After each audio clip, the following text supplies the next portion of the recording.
each person has a destiny that's actually crucially important, and that in the pursuit of that destiny, they start to see what is associated with the highest orders of meaning.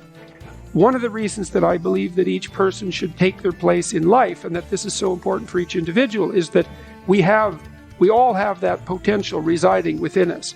And it has the possibility of making the world more like hell or more like heaven. And to the degree that we can have the courage and the faith to manifest that in a positive way, then we tilt everything in a positive direction.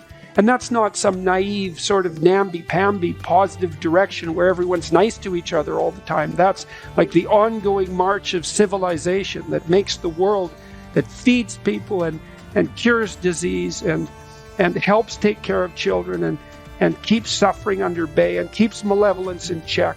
And that's all part of that divine capacity that people have. And religious systems are an attempt to communicate that across the centuries. And it's not an easy thing to divine from them, but it's a very important thing to understand. And I really do believe that you leave a hole in the world if you don't fill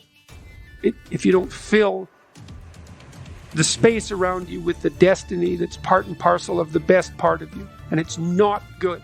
You have to have two senses. You have to have a sense of how terrible the world is and could be.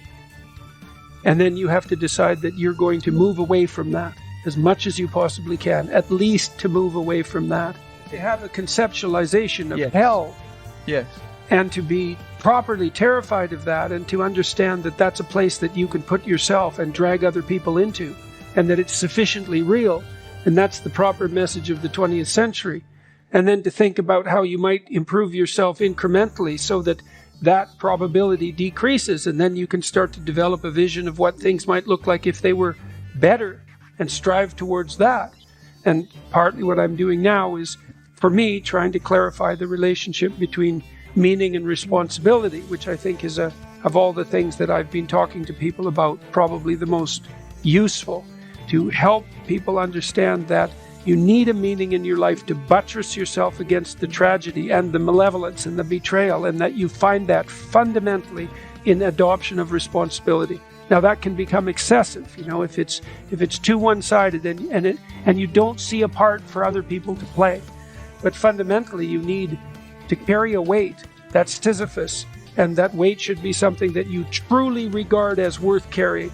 It justifies the sacrifices, it orients yourself in life, it provides you with a sense of meaning, it constrains your anxiety, gives you a certain amount of dignity, and it puts the world, it moves the world forward in a better manner. And I do believe that each of us every day decide with every decision whether we're going to make the world a better place or a worse place. And so that's meaningful for me. That's the essence of what I believe meaning to be, the instinct that orients you towards proper action in the world. It's the most real thing there is. One of the things that people don't understand too, it's not laid out very clearly, is that a virtuous path, so that would be one that's oriented to some higher order goal, is a lot more difficult and requires a lot more courage and discipline and strength than an impulsive criminal path, even though there's a certain romance that's associated with that. That's probably better than hiding in your mother's basement, but that doesn't mean it's the highest order way that you can possibly be. And so part of orienting yourself in the world is to heed that call to adventure and to try to make the adventure as difficult as you can manage and as productive in consequence as you can manage. Some people just die, and horribly. Yeah, life's rough, no doubt about it. And if good luck comes your way, then you should be grateful for it. And if happiness manages to manifest itself, you should be grateful for that too. Well, I think the deck is stacked against everyone to some degree because life is very difficult and we all die. But some people do have it harder than others. And all of us have it very hard at some times in our lives. It's like, well, what's the alternative? You take responsibility for that and try to struggle uphill, because the alternative makes everything worse. It's not like it's fair. I know perfectly well that people have brutal lives. I've been a psychotherapist for 20 years. I've seen things you can't imagine, horror shows that you can't fathom, and people who have been hurt in so many ways, so many dimensions. It's like, bitter? Should they be bitter? Should they be resentful? Should they become violent? These things don't help. They have to struggle uphill despite their excess burden. And it's responsibility, not guilt. It's not necessarily their fault. We've been fed this unending diet of rights and freedoms, and there's something about that, there's something about that that's so pathologically wrong. And people are starving for the antidote, and the antidote is truth and responsibility, right? And it isn't because that's what you should do in some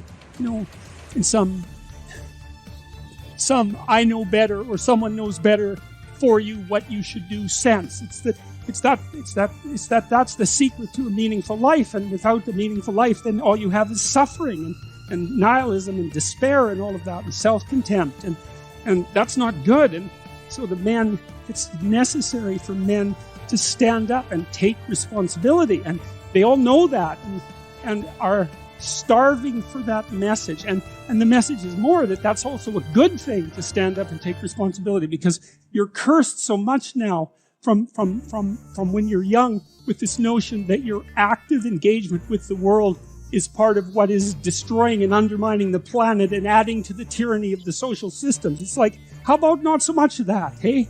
Because it's too soul-deadening. It's anti-human right to the core. And my sense instead is that, if you were able to reveal the best of yourself to you in the world, that you would be an overwhelming force for good, and that whatever errors might be made along the way would wash out in the works. And that's the other thing that you see in the Abrahamic stories, because Abraham is not a perfect person by any stretch of the imagination. He's a real person, and he makes mistakes, but it doesn't matter. The overarching narrative is, maintain your covenant with God, and despite your inadequacies, then not only will you prevail, but your descendants will prevail. It's like, great, that's really good news, So it's been really something to see that in the stories.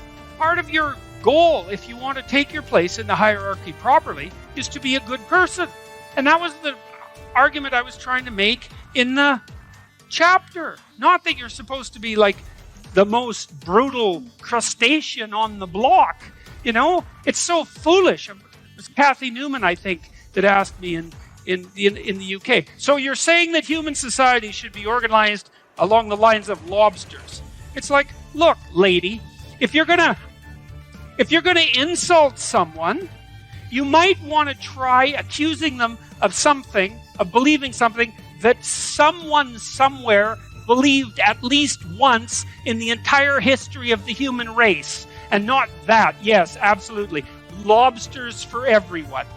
That's how, what I was trying to make the case was that we have this very old system in our nervous systems, which is very old, which keeps track of where we are in hierarchies, and that regulates our emotions because of it, because it's really important to you and you and you and you, if you're not completely bloody psychopathic, that you have a place in a social hierarchy and that you're admired and respected and valued by other people. And it's so important that the neurochemical system that keeps track of that regulates your other emotions, so that if you're low on the totem pole because, well, for whatever the reason happens to be, sometimes you deserve it, sometimes it's accidental, sometimes you've been hurt. There's lots of ways that this can happen.